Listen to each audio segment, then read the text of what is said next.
state ready to proceed with sentencing? Yes, we are, Your Honor. I know some of the family members would like to come up and make a statement. Of course, yeah. Who wants to first?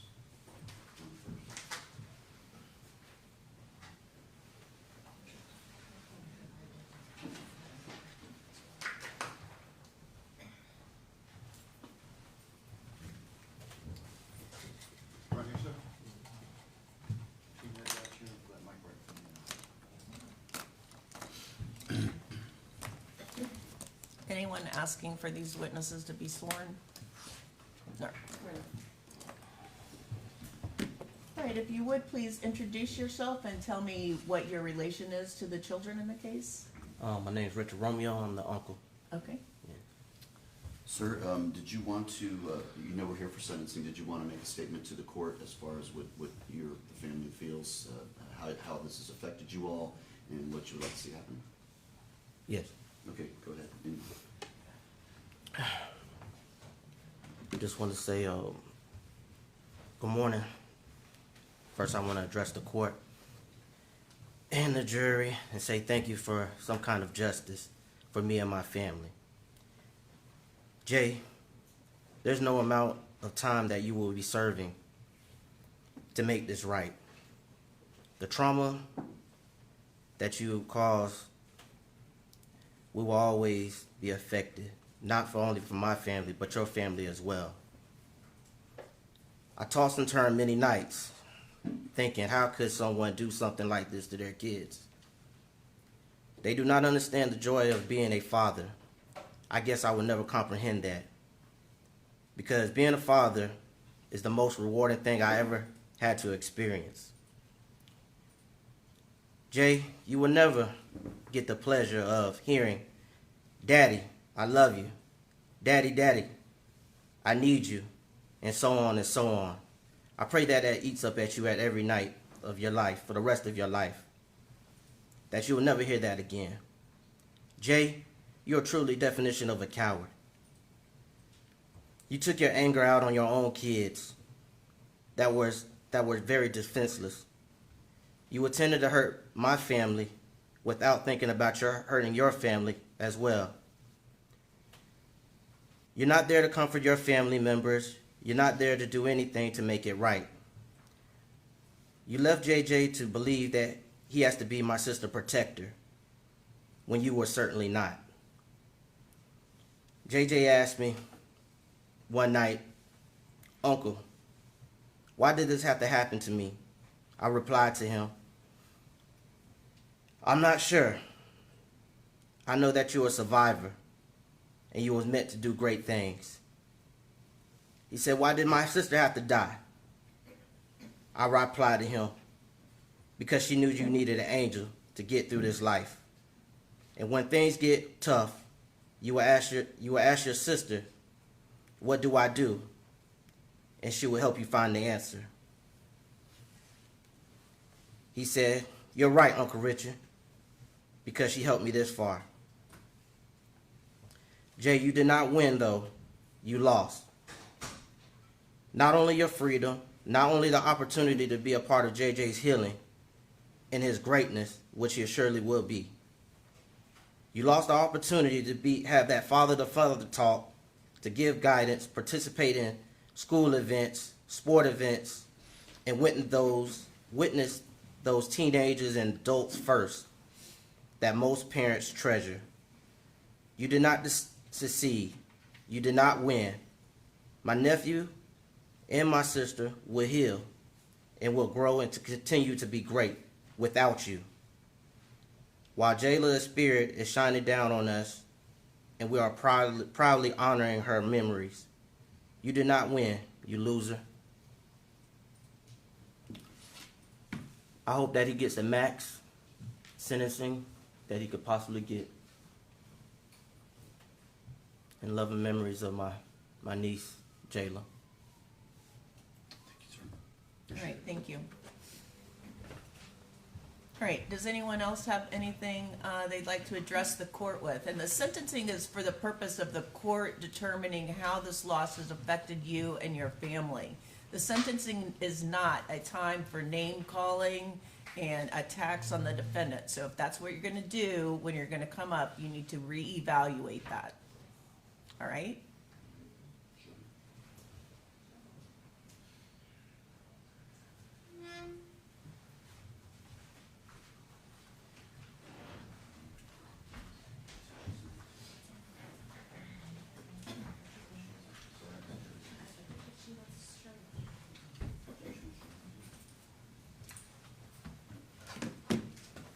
Hi, good morning. Good morning, Your Honor. If you would, please tell me your name and how you're related to the children. Shirley Bass, mother. Okay? Ms. Bass, did you have a statement you wanted to make to the court regarding the sentencing in this case?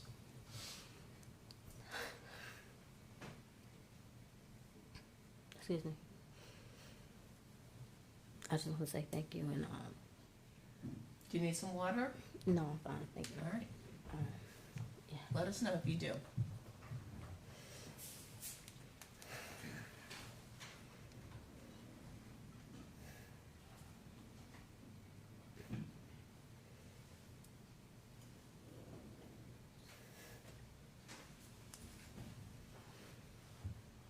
It's never going to be any justice for this,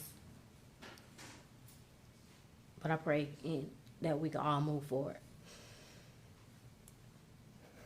while our angel is looking over us all. Life as a mother and wife comes with its challenges. It's not always perfect, and each day isn't filled with sunshine. But with faith and prayer, you navigate through the ups and downs. You embrace your role as a football and cheer mom. And despite financial hardships, nothing compares to the joy of witnessing your children thrive in activities they love. You focus on their happiness, content with your daily routine of work and family life. Yet in an instant, everything changes. Your husband and children are taken away from you, leaving you to question, how could he? How could he hurt them, putting them in harm's way, knowing he's supposed to be their protector? What could drove him to such actions?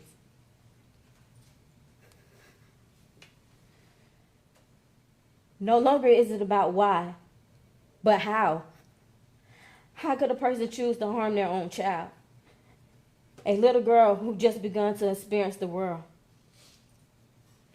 who started kindergarten 19 days before, and who will not lose not only her first tooth, but her entire life just 13 days later. How could you? How could you take away the life of such an innocent, joyful, promising child? How could you? She will never get to experience her first dance or celebrate her sweet 16. And she'll never become the cheerleader she was destined to be. How could you? As a mother, the thought of the experiences I wish to share with my daughter is heart-wrenching. Those moments were stolen from me by someone I trusted, who I thought I loved, in our children. Understanding that no sentence you receive could ease the pain or bring her back is a harsh reality. You think of your son, who looked up to his father, loved playing video games, and dreamed of being a football player. How could you attempt to take your own son's life? How could you? You ripped away your son's dream and denied him of a fair chance. Yet through it all, I feel blessed to witness my son's healing journey. Tears of joy filled my eyes the first time he stepped onto that field again, knowing that what he has endured. He proudly declared that he will wear the number 5 to honor his baby sister Jayla. In the weight of this tragedy, it is now my responsibility to ensure that my son JJ is protected. I am determined to create a safe and loving environment for him, one where he can thrive and continue to grow without fear. Jayla is now with the Lord, resting in his arms. She walks with us every day. Those we love may leave us, but they remain in our hearts forever. Jayla is deeply loved and very much missed. We cherish the 5 years we shared with her and the beautiful memories we created. She brought us the best 5 years of our life, and our heart knows the sweetness of the angel she was here on this earth.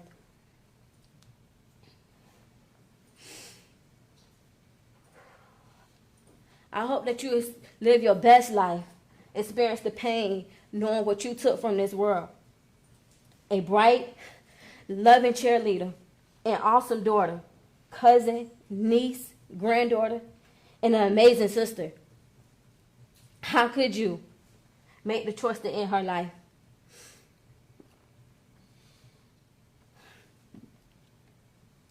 JJ is a warrior. And he has an angel looking over him every day now.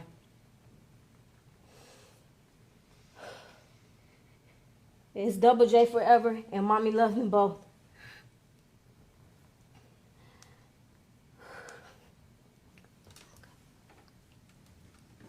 Thank you, Your Honor. Thank you, Ms. Bass.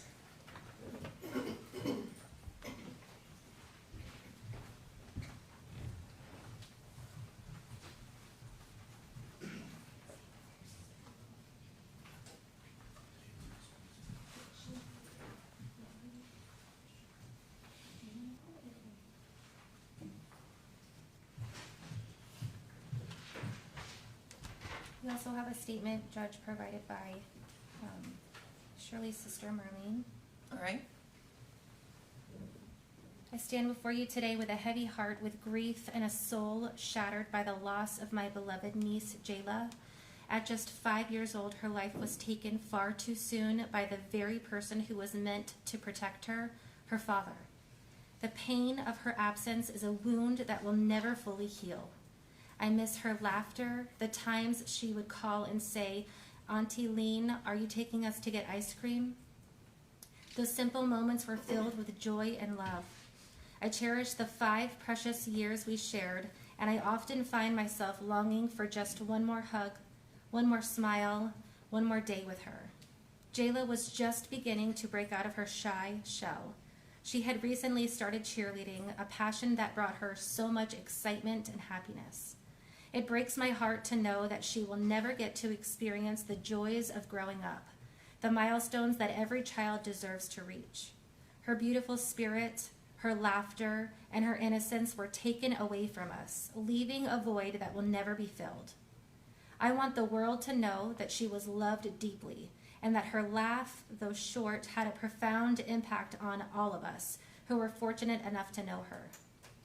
As we navigate this unimaginable loss, I hope that her story serves as a reminder of the importance of love, protection, and the responsibility that comes with being a parent. No child should ever have to endure such a fate, and no family should have to experience this kind of heartache. In memory of Jayla, I ask for justice, not just for her, but for all children who deserve to live in a safe and loving environment. Thank you for allowing me to share my heart. Sincerely, Auntie Lean. Thank you.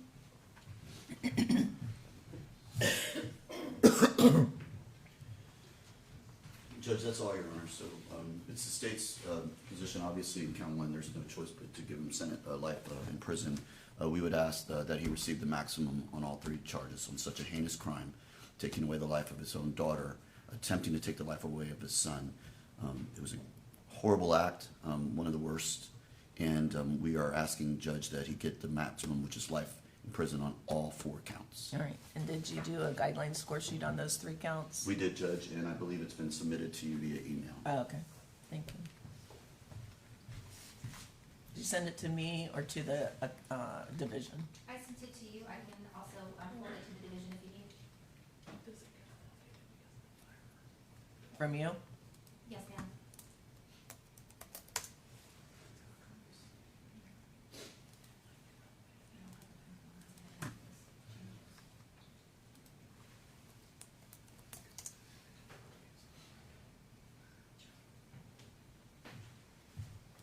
Does defense review it? Yes, ma'am. We did review the score sheet, we had located some errors, and they have been fixed, and the final copy is accurate, Judge. All right. All right, well, I'm looking for that. Defense have witnesses that, Mr. Bass's mother, Ms. Thomas, would like to address the court. sure?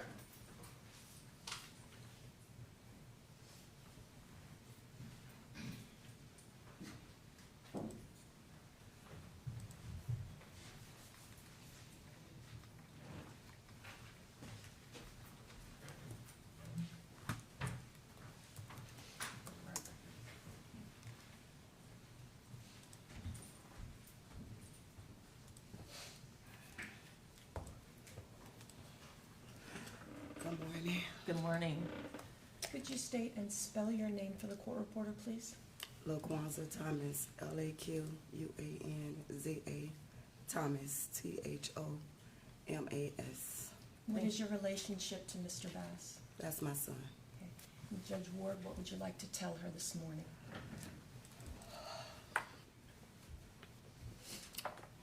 This has been a journey, always been a journey. As a mother, my son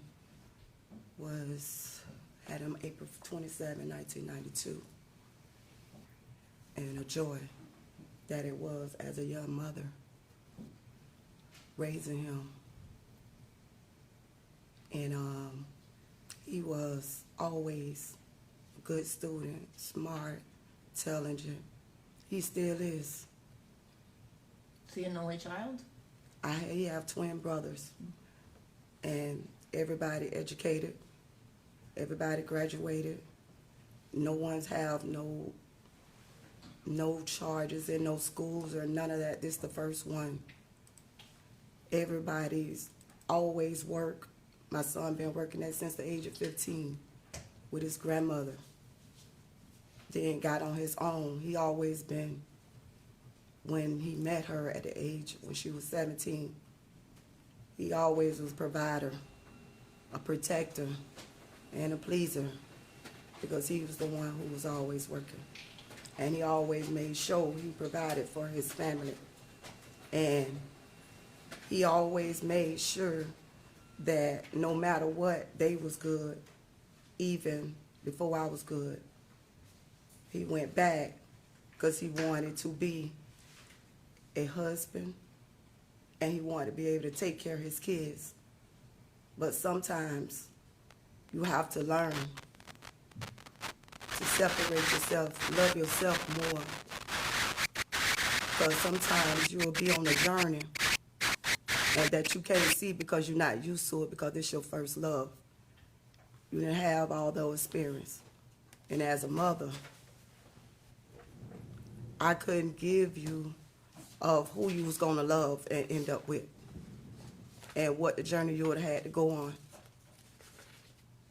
But I'm always here. And one thing about it, all the men's at the cruise ship, because he was a welder building cruises. His last job. They know what everyone said, nothing but good things about you. You hold your head up. I don't know, I still don't know the answer. I don't know why. I don't know none of that. But one thing that I will say, if it happened, if you did do it, it's a crime of passion, because of the stories that I know. And they say, why he called his mother? Because I'm always that mother that's gonna be there, that I'm gonna come. Mama have the answers. That's what my kids know. And maybe I went and did protect them too much. My kids work and they be at home playing the game, even at this age. But maybe I don't know how to stop a little bit. But I love my grandkids, because I'm just like I was about my sons. I was that grandmother. If nobody else was there, I was there. I made it happen. So you hold your head up. I love you, and I'm on this journey with you, because I know if you did this, it was a crime of passion. not nothing else. And I thank you all. Thank you for being here.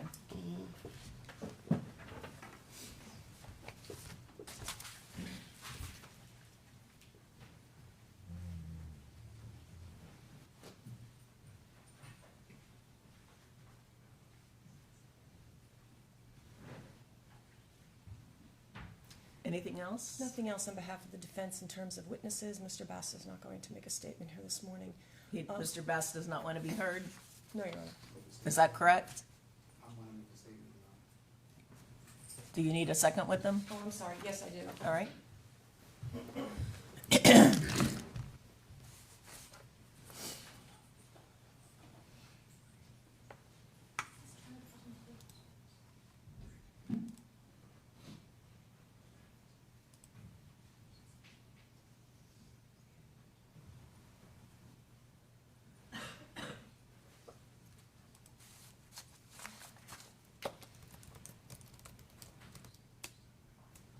Judge, did the email come through? I have a written one.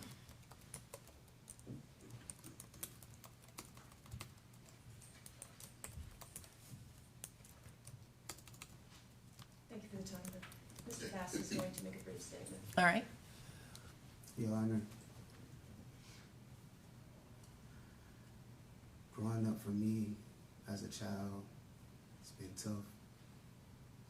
I was raised in a single parent home till about the age of 10 with my cousin that my mom adopted. And we had good times. We had some bad times. I've always gone to school. I've always had good grades. Like my mom stated, I've always worked. I graduated from Hillsborough High School.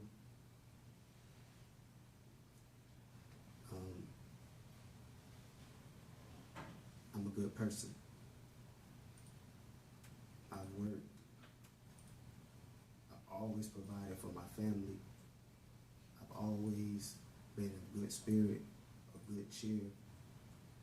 I was always the favorite cousin, the favorite brother, the one who was, some people may say, the privileged one.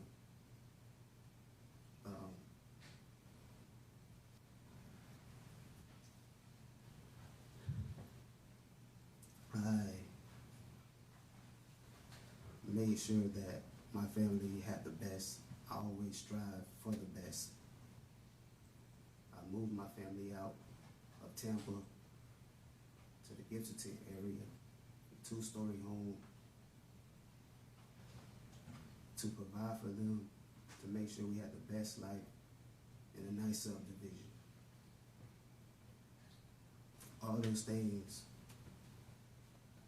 I lost on this journey, but I did everything in my power to redeem myself and try to make things better.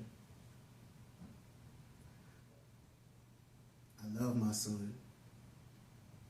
I made sure that when he was going through his speech issues, I gave him a tutor.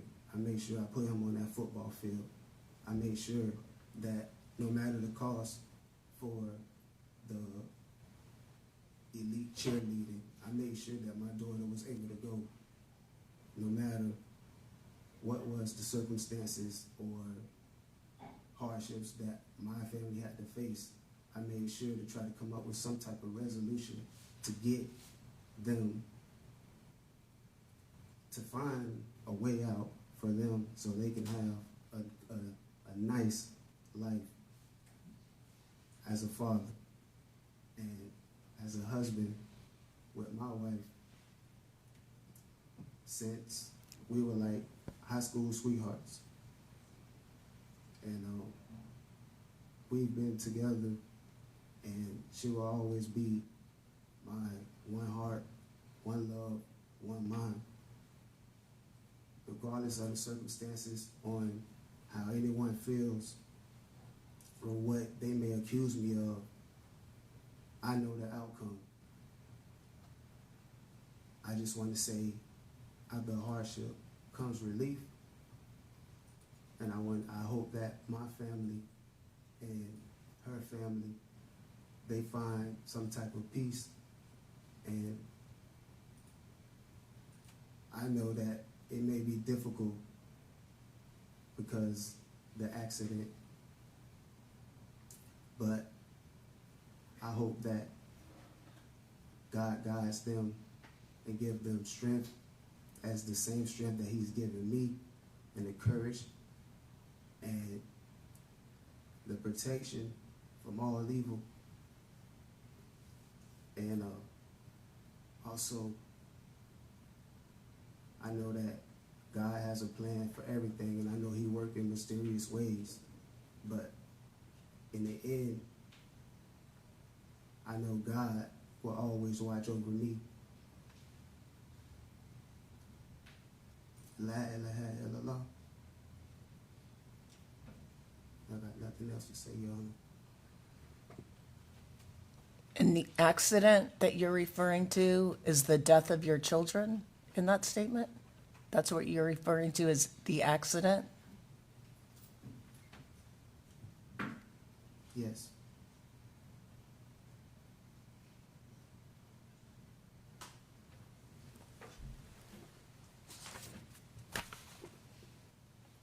Anything else from either side? Your Honor, of course, has no discretion as to count one. The defense is asking that you take into consideration the lack of criminal history. Mr. Bass's statements about being a good provider and a good father are actually true. We took a deposition of Ms. Bass. She indicated all of that. He was a loving father, took care of his children, participated in their school. He was a loving husband, provided for his family. I don't think anybody understands to this day why this happened, just like echoing the comments of Mr. Thierry in opening statement, why. So at this time, Your Honor, I am asking that you run counts 2, 3, and 4 concurrent to count 1. And I would just ask my co-counsel if I missed anything. That's all we have. Thank you, Judge. All right. Anything else from the state? No, Your Honor. All right, come up. And Judge, we have calculated the credit, and the clerk has the same calculation we do, and it is 917 days. 917? Yes, ma'am.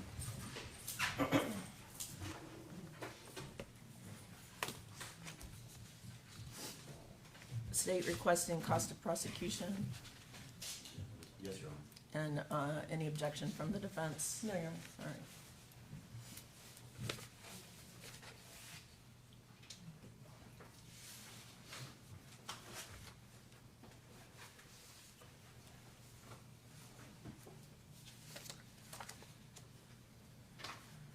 And on count 2, there's a 25-year min-man, Yes, sir. Yes, Your Honor. and on count 3, there's a 20-year minimum mandatory. I think it's the same, Judge. Isn't it the same? Is it? I believe they're both 25 years. Discharged with great bodily harm. All right.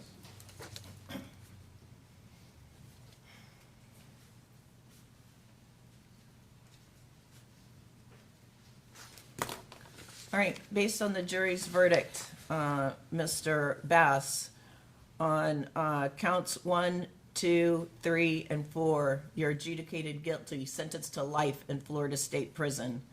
Counts 1, 2, 3, and 4 each carry a 25-year minimum mandatory sentence. Count 1 is life without possibility of parole. That's for the first-degree murder of Jayla Bass. Impose all mandatory costs as a lien against you. That includes the $150 for the cost of prosecution. You have credit for 917 days. Is that your understanding of your credit time? Yes, Your Honor. All the counts are to run concurrent. All the minimum mandatories are to run concurrent. Any questions about this sentence?